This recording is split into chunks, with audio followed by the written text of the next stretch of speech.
এই হলো সেই আমাদের মন্দির, যেটা তোমাদেরকে আগেও আমি দেখিয়েছি। দেখো মন্দিরটা অনেকটাই কমপ্লিট, তো এখনও কিছু 2-3 মাস লাগবে। তো দেখো মন্দিরের একবারে উপরে আমাদের মহাদেব বসেই আছে। তো চলো আমাদের মাঠে যাই। তো মাঠে দেখো এই যে এতে ধনে পাতা লাগানো হয়েছে, এই পুরো সবগুলো, আমি জানি না তোমরা কতটা পরিষ্কারভাবে দেখতে পাচ্ছ ভিডিওতে। তো এটা হচ্ছে তো আমাদের ধনে পাতা পুরো, দেখো লাল শাক, কলাই শাক, পালং শাক, তো আরও অনেক কিছু লাগানো আছে। চলো তোমরা দেখতে থাকো, আরও অনেক কিছু তোমাদের দেখাবো। এই দেখো, দেখেছো কি সুন্দর হয়েছে গাছগুলো। তো আজকে এখানে এসেছি জল দেবো আর কিছু শাকসবজি তুলে নেব। এটা পালং শাক, দেখেছো একদম টাটকা টাটকা পালং শাক। চলে এসো কার কার শাকের দরকার। আর এখানে রয়েছে বেগুন গাছের চারা।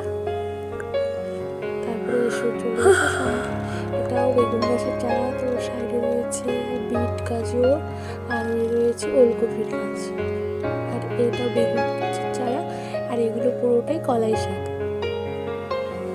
তো কলাই শাকের পরে দেখো কলাই শাক, ওলকপি, তার মাঝে এই যে দেখতে পাচ্ছ এগুলো সব আলু গাছ। আলু লাগিয়েছিল বাড়িতে, আলুতে গাছ বেরিয়ে গেছিলো, তো আলু লাগিয়েছে। আর এগুলো পেঁয়াজ লাগানো রয়েছে।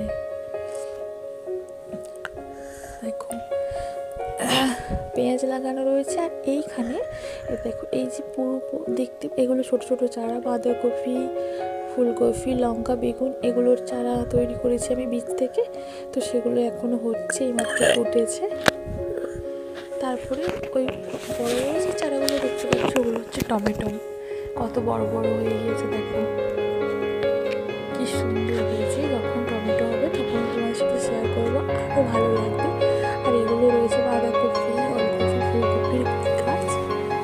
তো এখানে দেখো লাল শাক, আর ওই যে দুই বড় বড় গাছগুলো দেখতে পাচ্ছ, ওই গাছগুলো রয়েছে এখানে রয়েছে লঙ্কার চারা। আর এই যে তো আজকের মতো ইউটিউবে আবার যখন চলবো ভিডিও, টাটা।